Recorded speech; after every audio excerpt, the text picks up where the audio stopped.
Welcome to the Magical Overthinkers podcast, a show for thought spiralers, exploring the subjects we can't stop overthinking about, from social media comparison to people pleasers.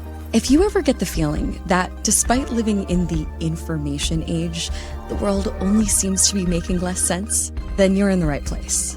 This podcast is here to soften the clash between our innate human mysticisms and the overwhelm of this time, to help us quiet the cacophony in our brains for a little while, or even hear a melody in it. I'm your host, Amanda Montell. Today, we're overthinking about parasocial relationships. When you think about businesses that are selling through the roof, like Aloe or Allbirds, an often overlooked secret is actually the businesses behind the businesses that make selling for shoppers and buying for customers work super smoothly. And for so many businesses, that business is Shopify. It's home of the #1 checkout on the planet. And the not so secret, with Shop Pay, conversions boost up to 50%, meaning way less carts abandoned and way more sales going. Upgrade your business and get the same checkout Aloe uses. Sign up for your $1 per month free trial period at shopify.com/magical, all lowercase. Go to shopify.com/magical to upgrade your selling today. Shopify.com/magical. Podcasts are not therapy. But that doesn't mean that podcasts can't help you find a great therapist. Specifically, I recommend doing so on ZocDoc. And I'm not just talking about therapist appointments. ZocDoc is a free app and website where you can search and compare all types of in-network doctors and click to instantly book an appointment. With more than 100,000 high-quality providers, you can find a doctor across any specialty from mental health to dental health, primary care to urgent care, and more. I have been using ZocDoc since long before they were a sponsor of this podcast. Stop putting off those doctor's appointments and go to ZocDoc.com/magical to find and instantly book a top-rated doctor today. That's ZocDoc.com/magical. ZocDoc.com/magical. Today's episode came together in kind of a special and very meta way. Today's guests are Jessica Zier and Elizabeth Lee, and they are PhD students at Northwestern University who study digital landscapes and specifically focus on various aspects of parasocial relationships. I met them because they attended my book tour last year when I was promoting The Age of Magical Overthinking and doing this wacky, over-the-top live variety show that I do called The Big Magical Cult Show, which involves a PowerPoint presentation based on the opening chapter in the book, which is called Are You My Mother, Taylor Swift? A Note on the Halo Effect, which is a cognitive bias that I think can help explain some of the extreme cycles of celebrity worship and dethronement that we see in our society these days. The halo effect, some listeners may already know, is defined by our propensity to make overall positive assumptions about a person based on our admiration of one single trait. And this bias is based on a time-honored way human beings have always found role models in their IRL communities, but can now sort of get out of hand in a social atmosphere and media landscape where we're oftentimes finding our role models parasocially. So I give a PowerPoint presentation as a part of my book tour, which I call my parasocial PowerPoint, which kind of breaks down the history and sociology and behavioral economics of celebrity worship and parasocial relationships in a cheeky way. And Jessie and Lizzie, who you will hear from shortly, attended the event and introduced themselves in my book signing line. And we all got to talking and decided it would be fantastic if they could join for a Magical Overthinkers episode specifically about parasocial relationships. Jessie and Lizzie are PhD students at Northwestern University, where they study parasocial relationships in part between podcast listeners and podcast hosts specifically. And I thought it was very endearing and meta and hilarious and such a product of our time that these two wonderful, brilliant readers and PhD students had a mild parasocial relationship with me by their own admission, and then attended this event which addressed parasocial relationships, and then we bonded over our mutual affinity for analyzing parasocial relationships, which ultimately led us to bring our parasocial relationship to an actually social relationship by me interviewing them about parasocial relationships. So that is exactly the conversation that you are about to hear. If you think that the term parasocial relationships sounds weird already because I've said it so much, get ready for that feeling only to intensify. But without further ado, I present this wonderful analytical discussion of parasocial relationships with the brilliant Jessie Zier and Lizzie Lee.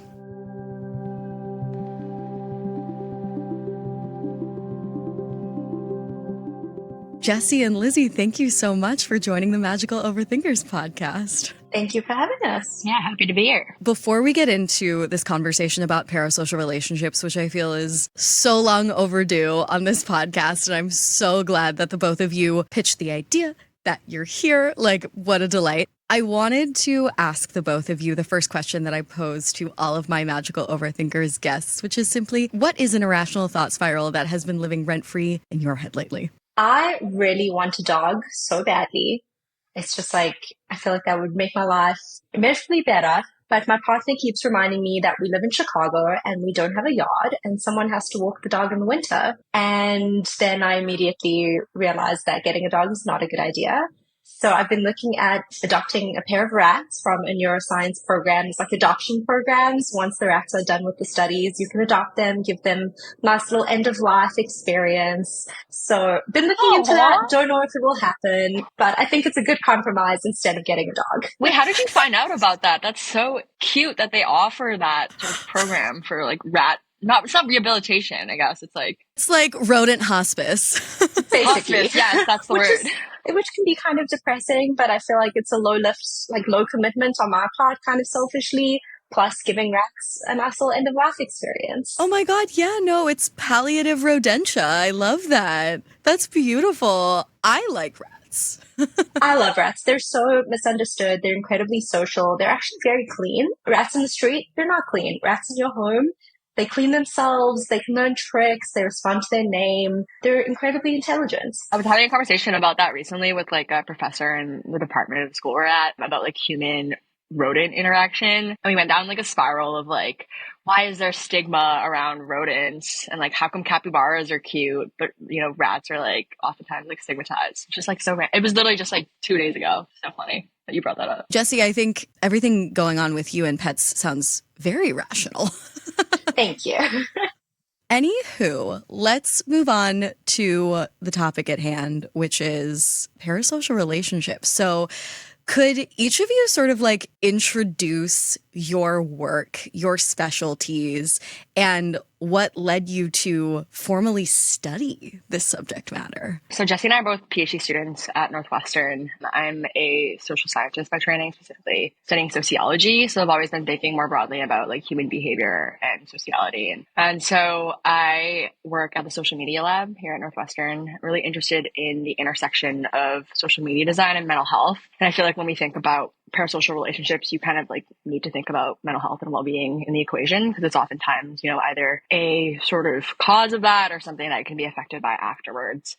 So my work is just really all about thinking kind of broadly. I'm still working on like dissertation and all that, but thinking about how can we better design social media to empower users to like use it in ways that work for them, but while also, allowing them to manage their mental health and well-being while using these apps. Because as we know, Instagram, TikTok, dating apps, all the sorts can be really detrimental to mental health and well-being and whatnot. So yeah, that's my spiel. Beautiful. What about you, Jessie? My name is Jessie Zier, and I'm a PhD student at Northwestern University. I'm the current lab manager at the Center of Media Psychology and Social Influence, advised by the brilliant Dr. Nathan Walter. And we focus on the psychological processes that help us understand the effects of media on our behavior. I'm particularly interested in the psychological mechanisms behind computer-mediated interactions. So this includes things like the influence of algorithms on decision-making, and also things like parasocial relationships that are enabled through digital media. Recently, I've been focusing on parasocial relationships with podcasters, so very relevant to our conversation today. given that listening is such an intimate communication method with a lot of persuasive potential. So it's an interesting context to explore, and yeah, excited to further overthink about it today. I've been thinking about these dynamics nonstop, and I feel like kind of a bit insane, but I do find that the sheer volume of content, if you will, that a podcaster generates as opposed to a recording artist or an actor or something like that in films, in combination with the fact that it is you, or at least a persona version of you.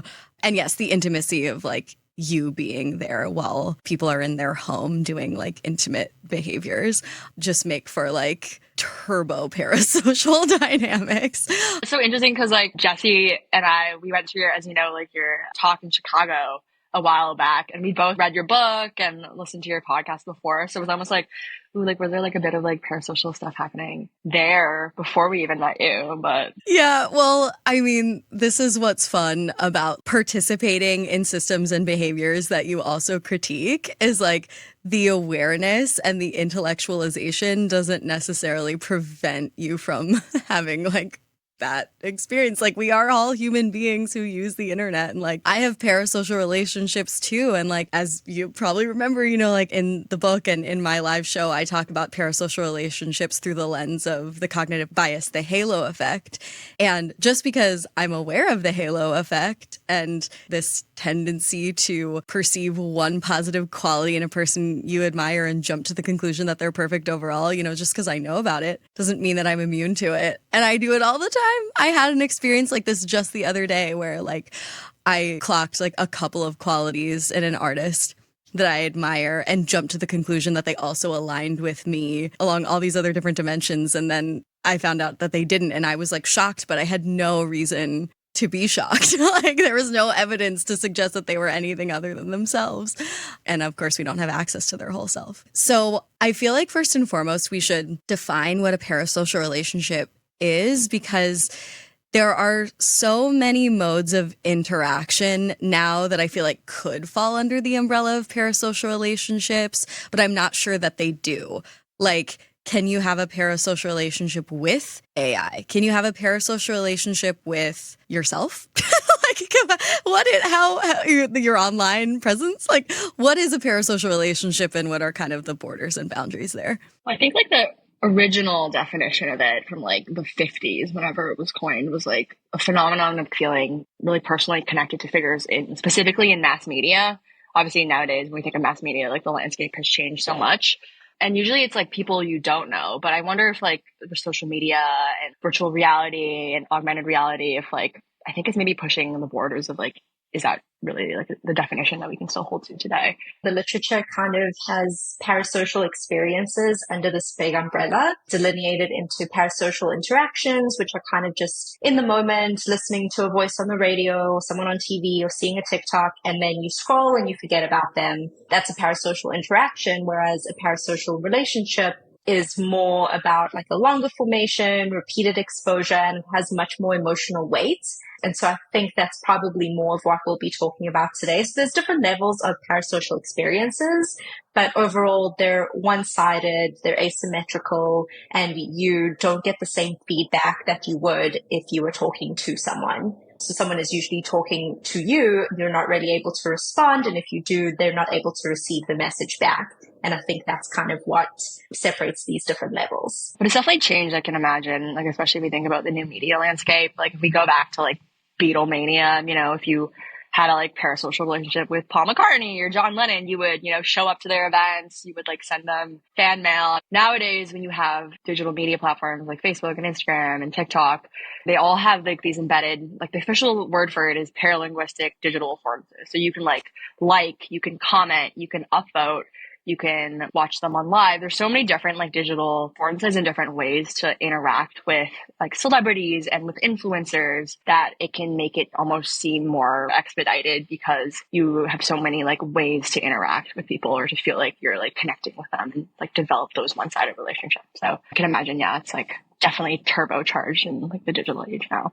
Yeah, and your interactions are reinforced now with the idea that there's a much better chance that your idol will like your comment or engage with you in some small way than there was in Beatlemania era when Paul McCartney responding to your fan letter would be like literally the equivalent of God answering your prayer, like with his voice or her voice or their voice.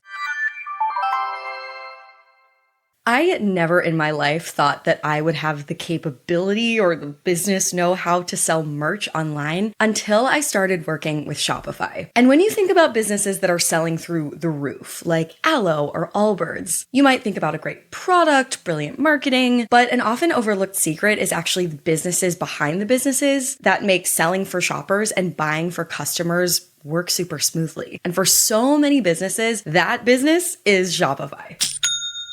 Nobody does selling better than Shopify. It's home of the #1 checkout on the planet. And the not-so-secret secret, with Shop Pay, conversions boost up to 50%, meaning way less carts abandoned and way more sales going. So if you're ready to grow your business, your commerce platform, and meet your customers wherever they're scrolling or strolling, on the web, in a store, in their feed, and everywhere in between, businesses that sell more sell on Shopify. Upgrade your business and get the same checkout Aloe uses. Sign up for your $1 per month free trial period at shopify.com/magical, all lowercase. Go to shopify.com/magical to upgrade your selling today. Shopify.com/magical. But I'm curious for your thoughts on the differences between fans' parasocial relationships with different types of media figures, because there are so many ways now to be a public figure, a celebrity. When I think of some of the most disquieting parasocial relationships, I think of ones with sort of self-help figures, Instagram therapists, spiritual influencers, people who have established themselves as folks who have tapped into some kind of metaphysical wisdom.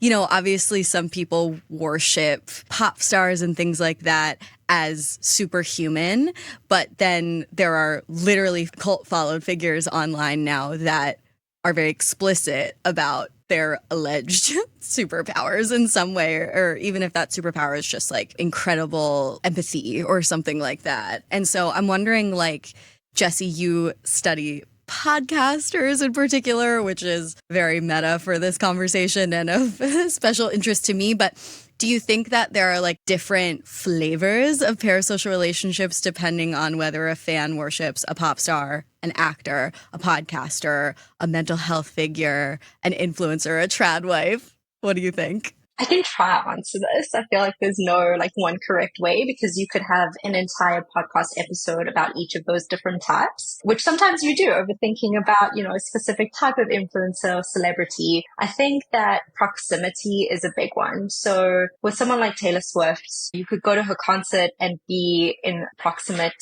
location to her, maybe, but she's not going to notice you in the crowd. She's probably got people monitoring her social media. Like the chance of you actually being able to interact with her, very minimal. But on smaller scales, like micro influencers, there's like different terminologies depending on how many followers you have, which that in and of itself is kind of strange. But how accessible these people are to you, can you speak directly to them, or at least feel like you are communicating with your likes and your shares and your comments? So proximity is part of it, but also what you're getting from them is usually something that you can't find in your real life, or you just don't have access to it. So if you're looking for specific mental health advice, getting into therapy in the US, you have to kind of interview a bunch of people, make sure they accept your insurance, you're in network. It's a whole process. So if you can just go online and see a few tips from a mental health influencer, that's much easier and more accessible. So that's a big part of it. People look to influencers or celebrities or even politicians or local celebrities, anyone that they can find qualities in that they either aspire to or that they find similarity with their values or, like I said, aspirations. Finding people that, like, in real life, this could be my friend if I had access to them, And now I do because I can just go on TikTok and have access. So it just changes the way that those relationships form and the things that people might need or want from them. Well, yeah. And now like these social media platforms basically like force you to lean in to those parasocial dynamics. Like I find that whenever I post something very like professional or with any amount of remove on Instagram, the algorithm does not favor it. But if I post something that's like, I don't know, the sort of selfie that I would send a friend or a direct to cam video that feels like a FaceTime call, the algorithm promotes it so much more. How do you think these social media companies have incentivized the formation of parasocial relationships, and what are some of the mental health consequences of that? Definitely on the first part of that, I think with the rise of social media and like micro-influencing, I think this is something I've been reading a lot on. I've been like doing a bit of work on authenticity and what that means, like, you know, in the context of social media. And there's a lot of like literature out there, especially in the marketing space, that talks about how with influencing and social media, that developing a sense of like authenticity obviously helps create a sense of like credibility and whatnot, but it's also like building a personal brand and trying to be authentic as like almost like authenticity as a performance rather than something that is like altruistic. Which is such an oxymoron. Isn't it? Yeah, it's like paradoxical to think about that, right? Of like, oh, and I was just like actually doing a project on the app Be Real. Interesting because we were like doing research on that and finding that people were not being real in that way of like being spontaneous and like really showing what you're doing in the moment. But people were actually like taking photos of the Harry Styles concert that we're going to go to later, or like curating their Be Real post, which is like a phrase in itself that is inherently, I think, paradoxical too. So I think there's this issue of like, yeah, like what does it mean to be authentic? How are social media companies allowing everyday people to like create this like personal brand for themselves on such a larger scale? It is such a trip, like who can perform authenticity best? And I struggle with this too, because like my authentic self does not exist online. There is absolutely no way to capture it. Like my authentic self, what even is that? Like, I don't know. Like, and this is where I get into the overthinking of it too, because like I'm so sick of thinking about myself. Like, aren't we all like so sick of thinking about ourselves and thinking about what of ourselves is appropriate for the internet? And I know that seeming overly perfect online is unappealing now, but people also don't want to see too much of a departure from their expectation of you that you have certainly created. So then I'm just like, oh my God, what is authentic to Instagram, Amanda? Or like, you know. But then you see like that sort of like people pushing away from like the curatedness of like, I've seen people posting those like curated dumps on Instagram from April, and it's like clearly curated random posts. But it's like, oh, I spent 5 minutes on this. It's like, no, I have never spent more time in my life. I spent a full week on a dump. But then I almost like wonder then if like, especially with, you know, mental health influencers, and I think I follow a lot of like attachment style influencers on Instagram, I feel like there's sort of then this push to be more vulnerable in maybe a curated way. And then I think that like kind of suck people in. And then you like, wow, oh, they're sharing personal aspects of their lives, even though it's one-sided, but they're sharing that with me. They're choosing to share that with me and their audience, despite that they're sharing it with like literally everyone. And then you kind of like feel more attached to them because they're disclosing that like personal information to you in a way that your IRL therapist wouldn't, right? Because there are, you know, standards in, you know, an in-person therapy session that don't apply to Instagram or TikTok or whatever. Like, it's the Wild West over there. I looked into this for one of the chapters in The Age of Magical Overthinking, actually, the one about proportionality bias, the like, I swear I manifested this chapter. I did some reporting on like what standards IRL therapists have to abide by, and then what standards Instagram therapists have to abide by. And actually, like, IRL therapists can get away with so much, too, because determining, like, what is, I don't know, malpractice is so much harder in behavioral health, right? Like, it's so much more abstract. And as long as you can kind of claim that you were doing your best and you're not committing a crime, you can get away with a lot. And there are obviously no standards or incentives to hold back from leaning into parasocial relationships for a therapist operating as an influencer or a influencer operating as an online therapist. It gets very confusing. But this brings me to another question, which is, can you have a parasocial relationship with ChatGPT? I know a lot of people who use ChatGPT as a pseudo therapist. I have a story.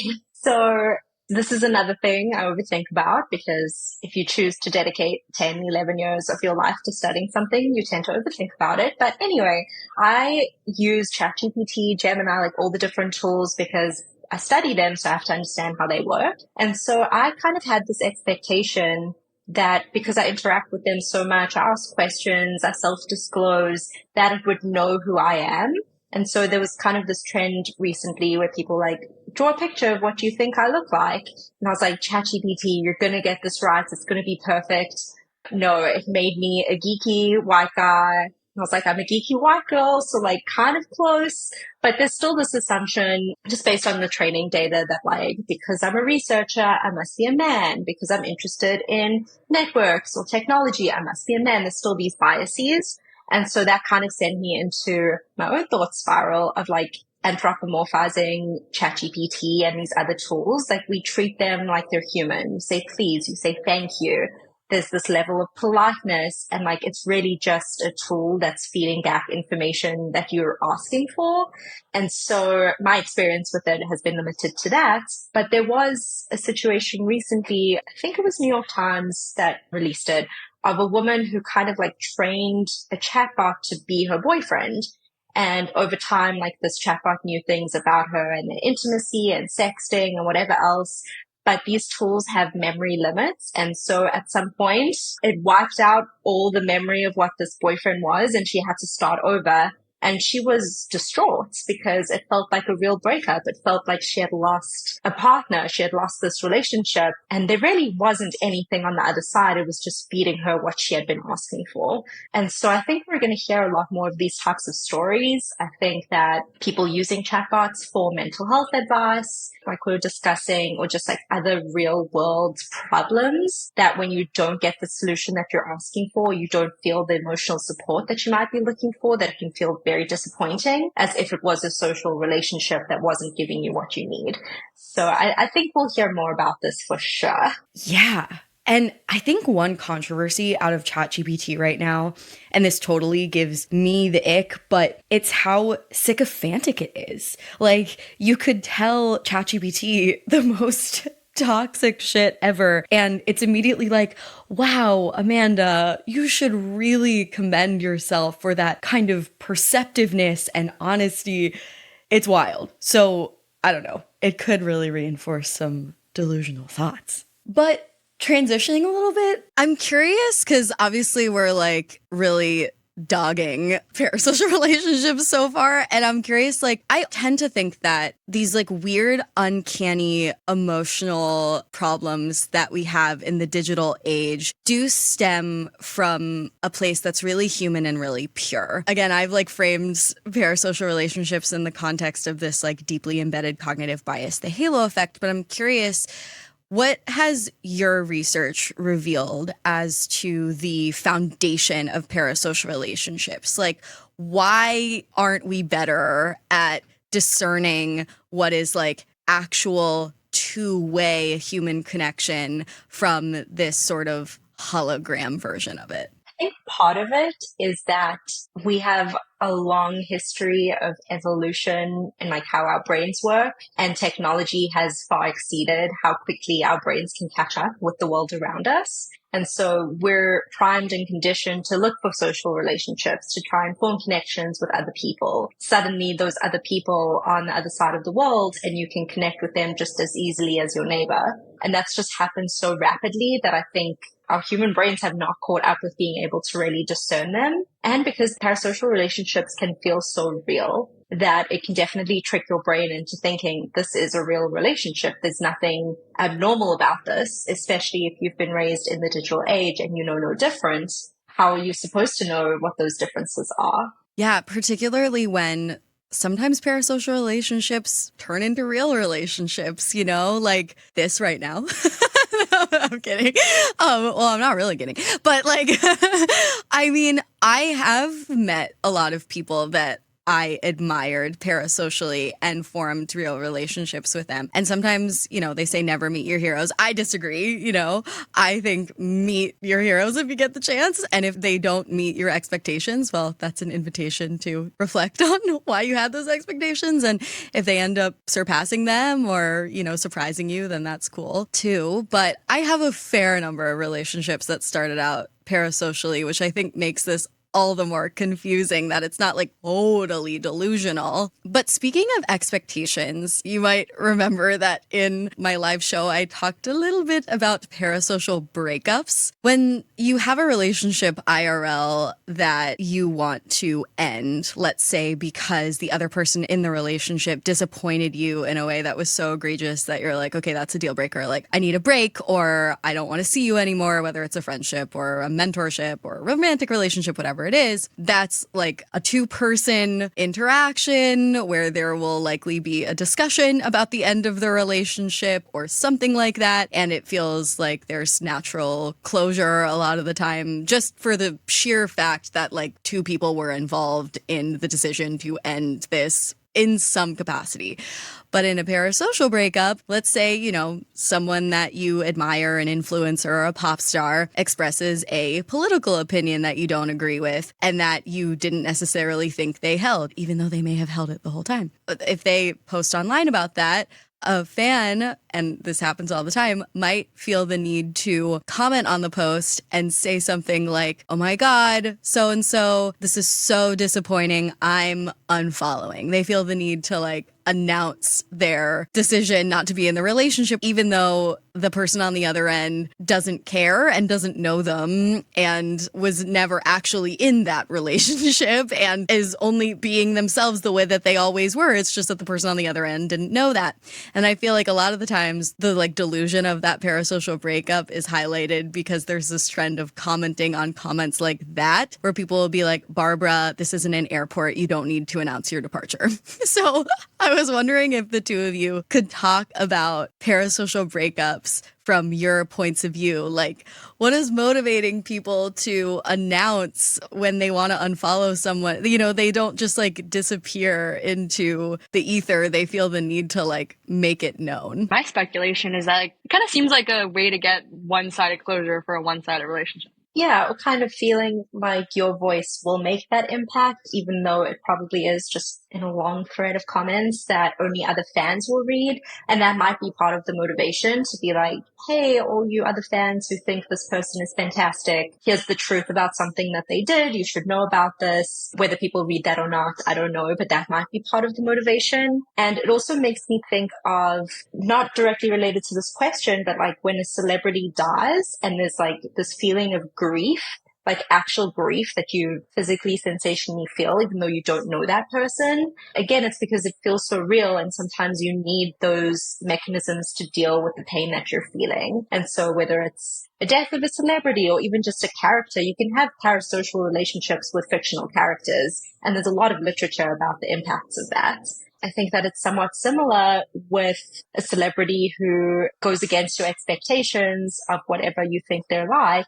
And you have to get that closure and make your voice known. Yeah, I wonder too if like the grief is like, it's not just like you grieving the specific celebrity. I think oftentimes when you develop parasocial relationships, you also develop like a connection to this larger community or larger fandom. So I think you're not only grieving that relationship, but oftentimes grieving like this loss of this entire community that you've become a part of for so long and so invested in. So I think that can make it more compelling to like want to like share that with other people, sort of Jesse talked about. Yeah, I came across some research talking about how, sometimes people who are struggling with mental health disorders that have led them to invest maybe a little too much or in a way that's a little bit unhealthy in a parasocial relationship might do this thing called splitting, where you divide people into either these angels on a pedestal or these disgraced demons. So there might be, for some people, this like fall from grace thing that occurs where their idol violates their expectations of who they are. And so now they're disgracing not only the celebrity, but that whole fan community. And like, how anticlimactic would it feel just to disappear after all that you've invested time potentially money, hope, emotional resources into those relationships, you're going to, at the very least, feel the need to, so to speak, post on the memorial website of your fandom, that being, that celebrity's Instagram comment section. So yeah, that makes sense. Sometimes I forget that making this podcast is not therapy. But that doesn't mean that podcasts can't help you find a great therapist. Specifically, I recommend doing so on ZocDoc. ZocDoc can help you find the right therapist by providing options that fit your values, that push you in the right ways, that make you feel comfortable, that take your insurance, importantly. Plus, you can instantly book an appointment directly on their website. And I'm not just talking about therapist appointments. ZocDoc is a free app and website where you can search and compare all types of in-network doctors and click to instantly book an appointment. With more than 100,000 high-quality providers, you can find a doctor across any specialty, from mental health to dental health, primary care to urgent care, and more. You can filter for doctors who are a good fit for any need you might have and are verified by patient reviews. Like myself, I have been using ZocDoc since long before they were a sponsor of this podcast. I use it literally every time I have to book a doctor's appointment because I wouldn't know how to do that otherwise. Straight up. Stop putting off those doctor's appointments and go to ZocDoc.com/magical to find and instantly book a top-rated doctor today. That's ZocDoc.com/magical. ZocDoc.com/magical. Can we go back to talking about the parasocial relationships that people, me, have with fictional characters? Because I have an extreme parasocial relationship with the characters in the acclaimed early 2000s HBO series 6 Feet Under. I've named my cats after characters from that show. I treat that show like the Bible. I'm just like, what would the Fishers do? When in good times and bad times, I return to that show. I've evangelized it in my work, in my real life. Everyone who loves me has been forced to watch it. Like, you can't understand me unless you've seen that show. So, I think Claire Fisher is real. Michael C. Hall is the actor who plays one of the brothers in that family. And when he was on Broadway 10 years ago in Hedwig and the Angry Inch, I flew my ass all by myself at the age of 22 to go see him. Was the first person at the stage door. I was like, oh my God, I really want to write a letter to David Fisher and hand it to him. But what is he gonna? I didn't. And now that I have received some very intimate letters from readers who are not really writing to me, but writing to their experience of the book or whatever, I'm glad I didn't ultimately write him a letter. But I guess, can I ask you to unpack what's going on with me? I'll touch on something you said, which is people won't understand me unless they watch this, which means that there's something intrinsic about the show that you've connected with. It sounds like maybe you were watching it in your adolescence or in a very formative time. You're learning about yourself. Think of us as teenagers. We're constantly trying to understand who we are as social beings, but also the self. And so I think that the time that you were watching it makes a big difference. Maybe if you watched it now, you'd be like, oh, this is entertaining, but who are these characters? I don't know. So it's things that are going on in your real life while you're watching it. Makes it very formative. And then in terms of them being fictional characters, I had a similar experience with Twilight, where my Facebook name from 2008 to 2010 was Jess Cullen, because I was like, oh, I'm Edward Cullen's wife. That was just a thing where you have a crush on not just a celebrity, but a character. And I read the books first, and I was like, I know this person, blah, blah, blah. And so it's very common. And those things will stick with you when they happen at such formative times in your life. And the same thing happens with children with their favorite characters in shows that they watch. And part of it is just a developmental stage, but part of it is parasocial relationships require a level of fantasy and suspending disbelief of this is real. I could interact with Bluey or Barney or whatever kids watch these days, where that feels like a real character. And as you get older, you realize, okay, no, my family and my friends, those are the real characters. But then you start to identify with people in shows. You're this reminds me of my mom or my best friend or a problem that I'm having at school. And so identification is kind of the big mechanism in academic literature that people look to and try to measure, how much do you identify with the characters and what's happening in a story. and how much that relates to you as a person. And so definitely normal that you had that experience. And I can assure you most of your listeners have a similar example of like a show from that era of their lives that has really stuck with them that they name their pets after. Thank you for validating me. Well, okay, so yeah, I think the formative age aspect cannot be underestimated here. And Lizzie, I'm curious for your perspective because I came across a few studies when writing about this stuff for the book that showed that when young people in particular worship, even in like a delusional, over the top way, people that they know in real life, their teachers, mentors, guidance counselor, parent, family member, that predicted higher educational achievement and self-esteem, but worshiping a media figure parasocially predicted the opposite. And I'm curious if you could talk about the confluence of like youth and coming of age, not only in the digital era, but during an epidemic of loneliness, and what consequences to mental health and decision making that might have. Has anyone read that book by Jonathan Haidt? I think just came out, The Anxious Generation. Yes. In the book, he discusses how people growing up in this age actually started to get phones. And because of like this access to digital technologies, a lot of people were just staying inside. They didn't have really a play-based childhood. I think I got relics of that growing up. Like I was interacting with people, I was making mistakes, I was learning from them. But now when you're sort of doing everything on your phone, you sort of don't have access to that sort of ability to make mistakes and learn from them and develop that like emotional resilience that you would get from physical world interactions. So there is this like unfortunate effect of pandemic of loneliness, and also too nowadays with things like cyberbullying and social comparison. If you don't get enough likes as maybe your best girlfriend does, and you feel bad about yourself. So I think we're just really, not to be a downer, but like in a really emotionally vulnerable place, especially for youth who sort of grew up with all this technology at the tip of their hands. In terms of like the actual literature I've read on parasocial relationships, it actually seems to be like not all bad. There's definitely, for certain people with certain propensities, whether that be certain attachment styles or levels of self-esteem, I think they can be more detrimental for some than others. But there's definitely like, instances where you see benefits in terms of, it can help facilitate coping. It can help increase feelings of connection and community and whatnot, and identity exploration, which is so important in these formative years.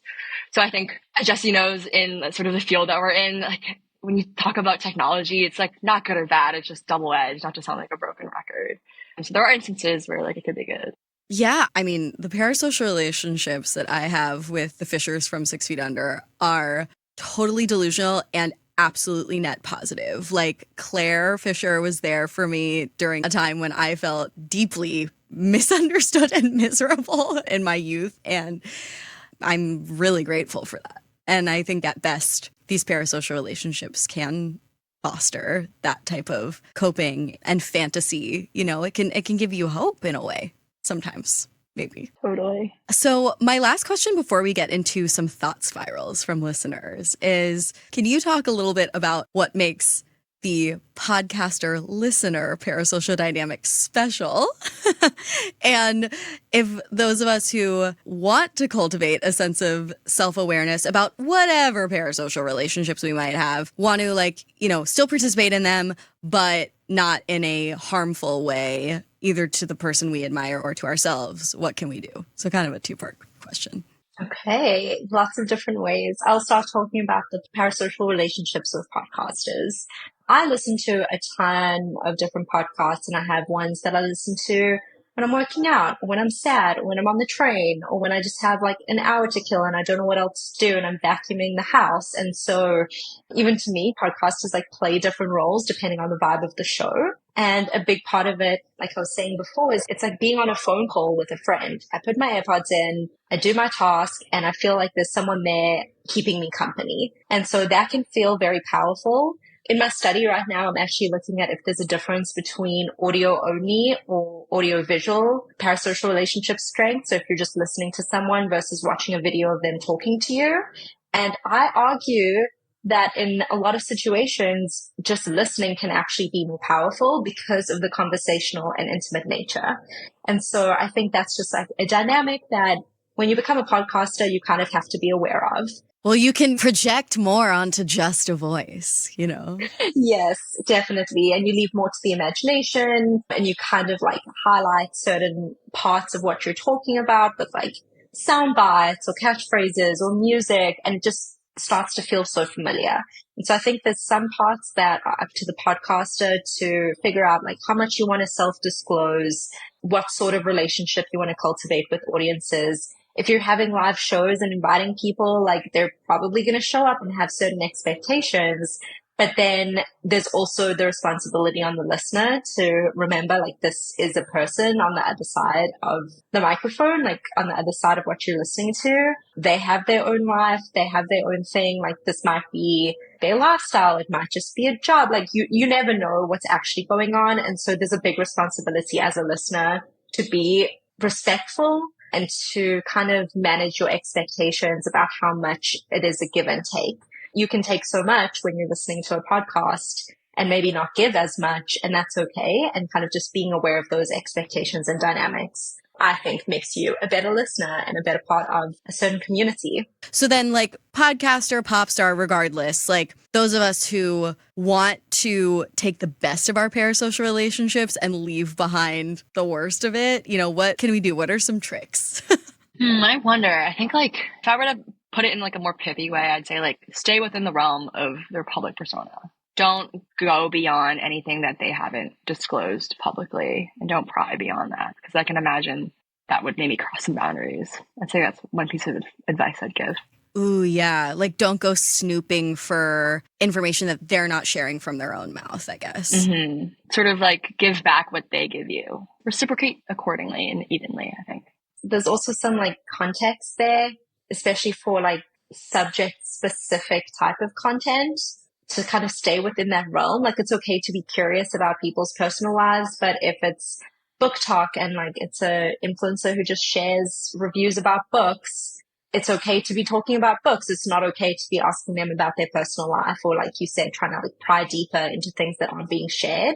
And the reason that these fan bases occur, maybe not like with huge pop stars, but kind of like on this smaller, more manageable scale, is because there's a shared interest. Like, you're following someone because they talk about books or sports or whatever it is. And it's more appropriate to keep conversations or expectations around what that subject matter is than like, hey, blah, blah, blah, like, come to my wedding, come to my party, come be my bestie in real life. Like, that's not going to be okay. It's just going to make things awkward for everyone. But keeping it within the realm of whatever the subject matter is often more appropriate. That's so helpful and clear. So thank you for that. Okay, so now we're going to get into some anonymously submitted thought spirals and overthinky questions from our Magical Overthinkers listeners. By the way, if anyone listening would like to submit a question for a future topic, future episode, keep up with us on Magical Overthinkers on Instagram, and you can do so there. So the first overthinky question, it goes like this. How much fan stan is too much? Like, is Chappell Roan just saying what all celebrities think? Referencing Chappell Roan, you know, Chappell Roan has famously criticized pretty filterlessly how inappropriate she finds certain fan behaviors. Is everyone as upset as Chappell Roan is the question? I would think yes. I think, is the context of that, like, were people like sort of going up to her and like being touchy and being like inappropriate? I think so. And maybe also like demanding political vocalizations, things like that. The whole spectrum of what she perceived as like invasive. But yes, no, I think you're right. Originally, I think it was because of fans invading personal space. Yeah, I think Chappell Roan puts it really nicely. Like, there was a series of TikTok videos that she posted. No makeup, just like in pajamas, very different look than what you'd see on stage. And she said something like, you wouldn't go up to a random lady and be like, hey, random lady, take a photo with me. Hey, random lady, what are your political opinions? So like, she's a random lady. Why would you do that to her? I understand as a fan, you want that interaction, but you can't expect it and get mad when it doesn't happen. Yeah, and also that's like it's her job, like being chaperone is technically a job. Unfortunately, it's not maybe a 9 to 5 job as we have it. But if someone came up to me at like 11 p.m. was like, Lizzie, like give me the like statistics on like mental health and well being of social media, and I'll be like, it's not my job right now. It's not my job right now. Yeah. I mean, from what I've seen, I do think that there are plenty of celebrities who are maybe like a little more polite than chaperone. But I do think that probably, regardless of the delivery, most famous people probably wish they had more privacy. How could they not? Someone asks, what do I say when I run into them IRL without sounding like a creep? Well, as we mentioned, like we met you, Amanda, at your book launch because it was a public event. And we're like, we're listeners, let's go. We'll introduce ourselves. And so, like I said, there's a context there where like you've already opened it up for fans to interact with you. And so that's appropriate. If you are just like stalking someone and following them somewhere, like that's not going to be okay. They're not going to respond well to that. So context is everything. And this happened recently. My partner and I were at a theme park and we saw a group of podcasters who have a theme park podcast. And my partner was like, oh my gosh, is that them? We're like, whoa, no way. And we went up to them, said, are you so-and-so? And it was. And we had like a 20-minute chat. They gave us all the recommendations about what was happening in the theme park that day, best places to eat. And so that was an appropriate situation to go up to them and say hello, because we're in a context where like that is their realm. That is the subject matter. That's what they talk about. It was a podcaster. So like, I think they were surprised that we knew who they were, like just by like seeing their face. And so there's different levels to it. Don't be creepy though. Like don't follow people and like map out their schedules, find out which gym they go to, and then expect them to hold a conversation. That's not going to go down well.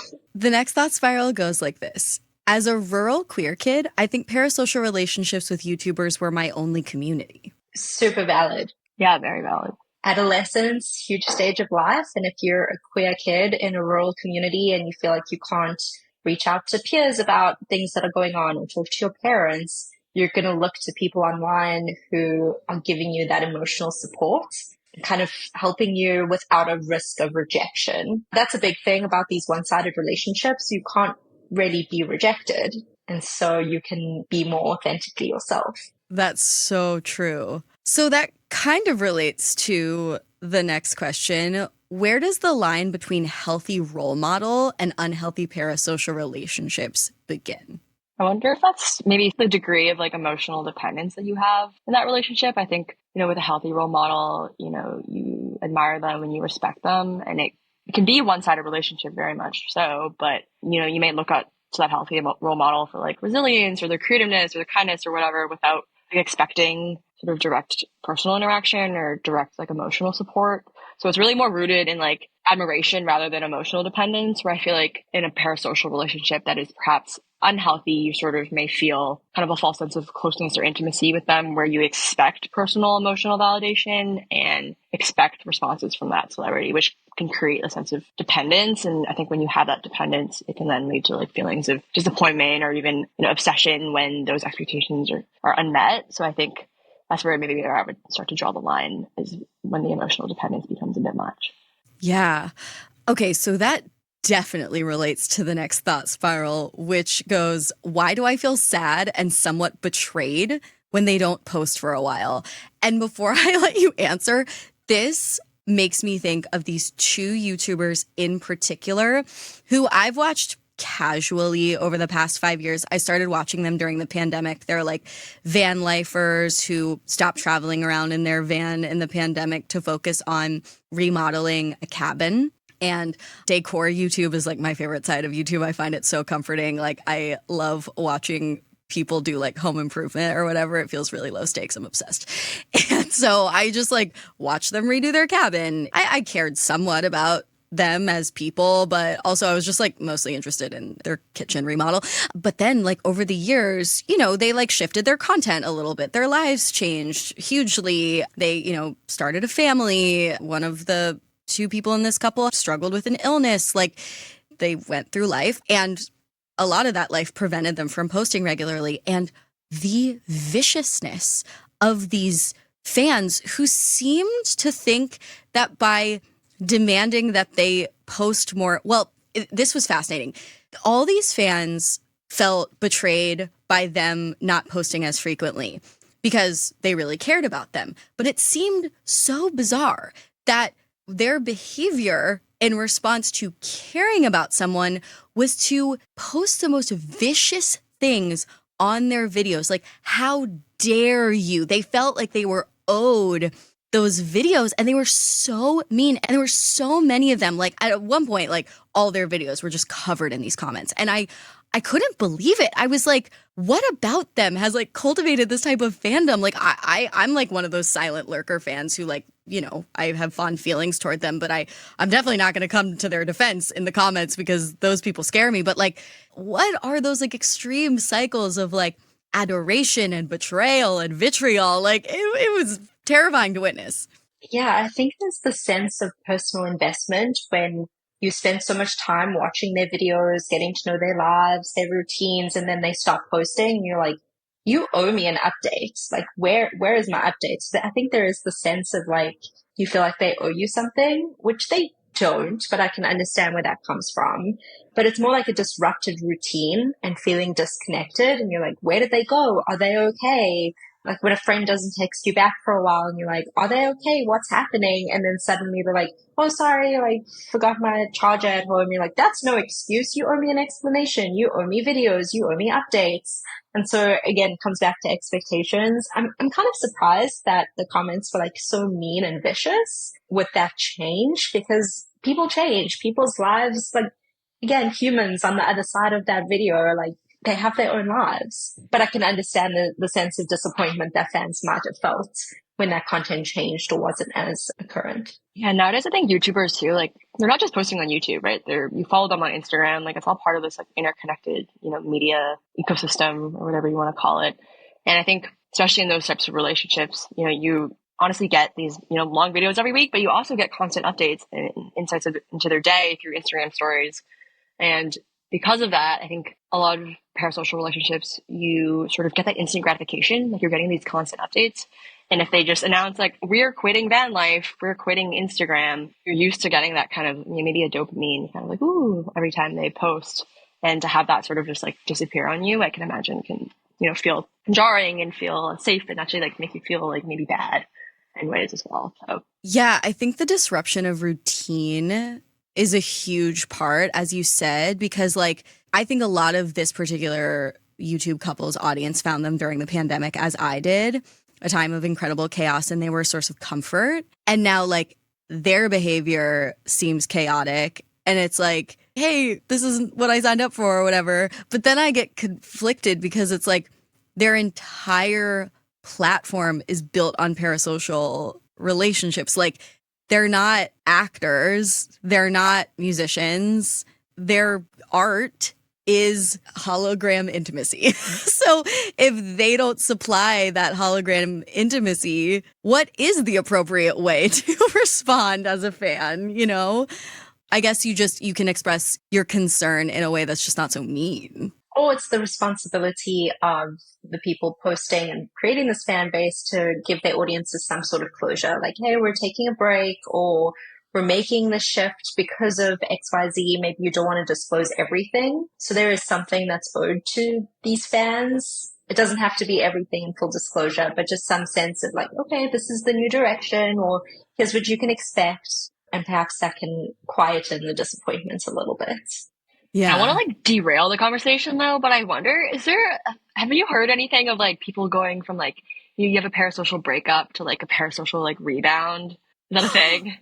Oh my God. Yeah. I mean, I have totally myself just anecdotally experienced parasocial rebounds. You know, like when you finish watching a show that you loved and the season ends or whatever, and you're like, oh my God, I'm fiending. Like, what am I supposed to watch now? It's almost like that, where an influencer that you follow stops posting, or you decide you're not into them anymore. You have to put that intensity somewhere. I have definitely rebounded, specifically with YouTubers, from like YouTuber to YouTuber. And then sometimes, I mean, I never post about this. I just have these delusions in my own head. But sometimes like when the new person doesn't satisfy me like the old person did in the early days, I get frustrated. Yeah, because I felt like that's how I cope with like my parasocial breakups in the past is by just like taking it and like instead of like putting a comment, I'll just like latch onto someone new. Okay, we're going to do a few more thought spirals. Someone says it's nearly impossible to convince someone that their parasocial relationship is not real and unhealthy. Yeah, that's like telling your friend that their partner has these red flags and they're like, no, most perfect baby, like amazing partner, whatever.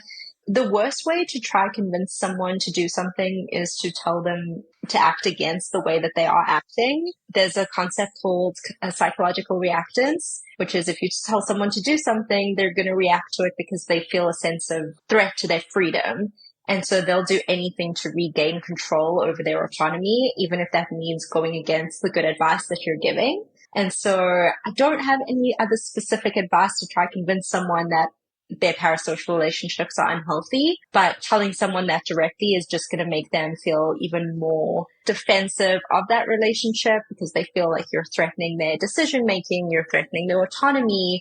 So a better tactic might be to help them understand the dissonance that's happening. Oh, look, like this person has different values, or they're, influencing your behavior in this way that doesn't align with the things that you believe. So rather demonstrating it that way than just telling someone that it's unhealthy, because they'll just react against that. Oh my God, it reminds me so much of the advice that you're not supposed to tell someone that they're in a cult and need to get the fuck out, because that's just going to make them double down. It's a similar thing. It's just going to make them even more defensive. Okay, I'll present one last thought spiral to react to, and then one that we don't even have to react to because it's just really quite poetic, and I'm honestly honored that someone took the time out of their day to put this in my DMs. This next person says, I feel like I should extremely overshare if I ever meet these people, those that they worship, IRL, to try to correct the imbalance of me knowing so much about their lives. Then I think for 3 seconds and realize that this is the last thing in the world that a random podcast host would want, but the gut instinct remains. I respect the gut instinct. It seems fair and balanced. I relate so much to that. It's like, it feels so jarring when you meet someone that you know so much about and they know nothing about you. It feels really awkward.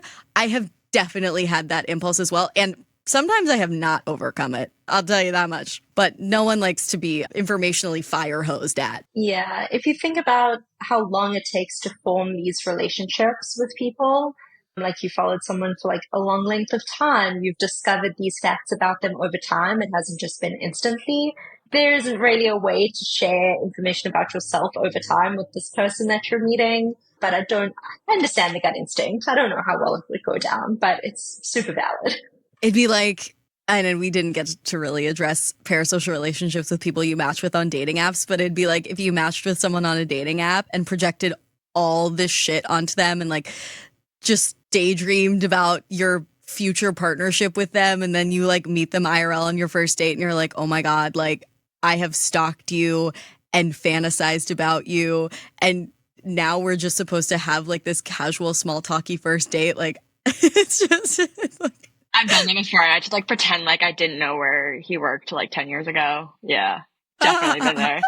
And then you're stressed the entire day, like not wanting to like accidentally reveal something that wasn't on their profile because you don't want to sound creepy.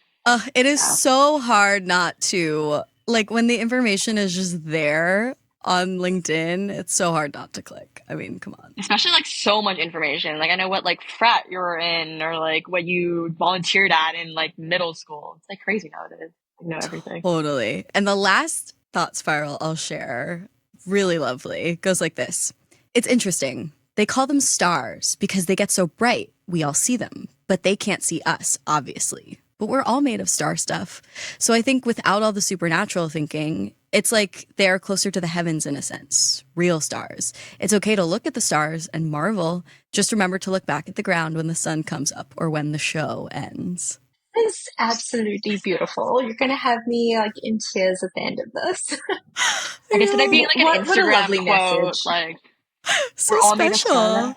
I know. Oh God, when anyone starts making like galactic metaphors or like space analogies, I'm already like, I got a ball in my throat. Like I'm just like, oh, that's so beautiful. We are made of star stuff. Like, that's really, thank you to whoever submitted that. Lizzie and Jessie, thank you so much for joining this conversation. I really appreciate you coming to my book tour and doing this episode with me. My very, very last question for each of you is, what do you think is the number one thing people are overthinking with respect to parasocial relationships? And what is the number one thing people are underthinking?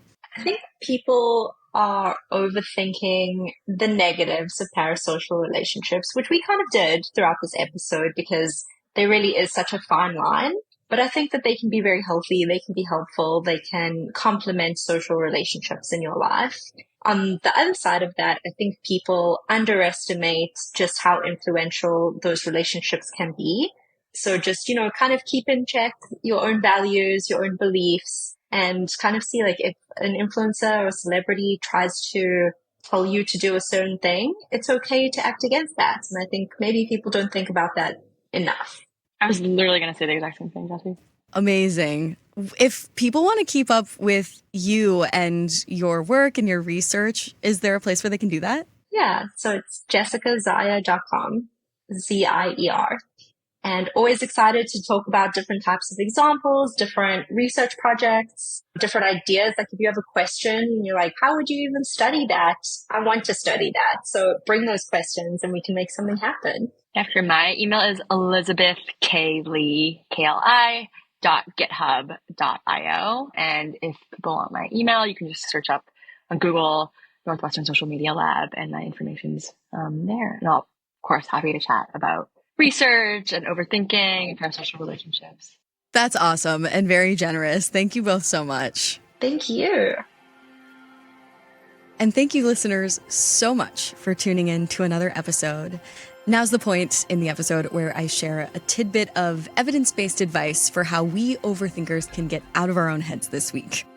This one comes from Dr. Laura Scheck, who is a mental health professional with a PhD in counseling psychology, writing for her blog, Mindfulness Muse. Now, I can imagine that more than a few of you listening to this podcast could probably relate to an experience I often have, where I wake up in the morning, sometimes in a state of hypervigilant fight or flight, not always, but sometimes, and I immediately start thinking about everything I have to do that day, everything that could potentially go wrong.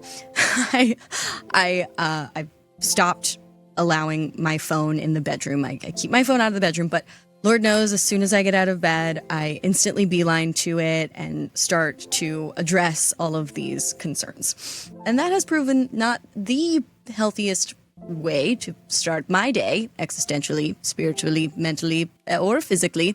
And so I really appreciate this tidbit from Laura Scheck about how to have what she calls an enhanced focus morning routine. This sounds really simple, but for thought spiralers like myself, I think we need reminders sometimes to go back to basics. The advice just has to do with bringing your focus to the familiar sights, smells, and tastes of your morning routine activities. Brushing your teeth, washing your face, in my case, feeding the pets. She advises, begin to notice exactly what the water sounds like as it comes out in the shower. Notice the temperature of the water and how it feels on your skin. Draw your attention to the smell and feel of your shampoo and how it feels as you clean your hair.